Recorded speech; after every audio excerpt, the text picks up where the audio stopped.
This is today's Impact Wrestling full show results video, and the show begins with Bully Ray when he comes to the ring, and says he's the most hated person in wrestling today.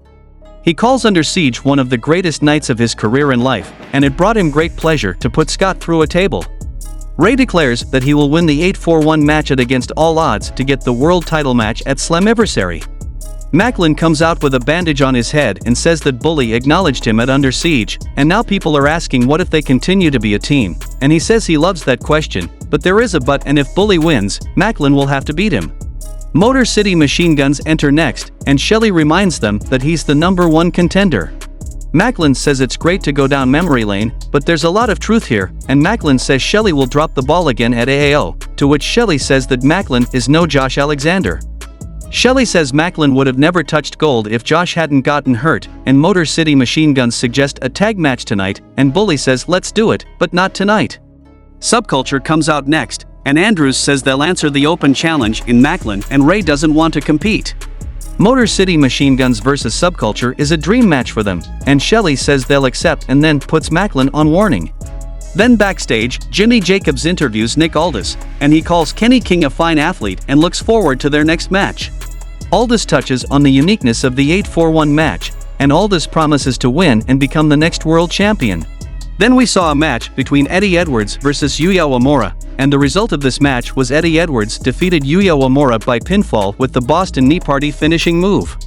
After, Frankie Kazarian comes out with a mic and harps on Edwards demanding respect, and he disses Eddie for how he conducts himself before throwing a punch, and Alicia hops on his back, but he shakes her off, and Kazarian leaves standing tall. The next match happened between DK vs Sami Callihan and Jake Crist, and the result of this match was Sami Callihan and Jake Crist defeated DK by pinfall. Khan sneaks in and double chokeslams Sami and Jake. Angels and Diener join in on beating them down further. Diener DDTs Crist as Khan stomps on Sami's head. Rich Swann runs down with a chair in hand, and the Design decides to retreat.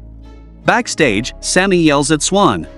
Swann says he's already busy at Against All Odds with the 8-4-1 match, which means Sami and Jake will have to find another partner, and Sami says they'll have to call a monster. The next match happened between Trinity vs Savannah Evans, and the result of this match was Trinity defeated Savannah Evans by submission. Trinity calls out Deonna, and Deonna speaks and Trinity gets right to the point. She wants a world title match at Slammiversary. Deonna says let's do it, but then Giselle, Evans, and Vidal take them down. Jordynne Grace runs down to make the save, but Shaw strikes her in the head with a handbag, and Shaw hits 3 knee strikes on Grace to keep her down, and Shaw and her team stand tall. The next match happened between Danny Luna vs Jody Threat, and the result of this match was Jody Threat won the match by pinfall.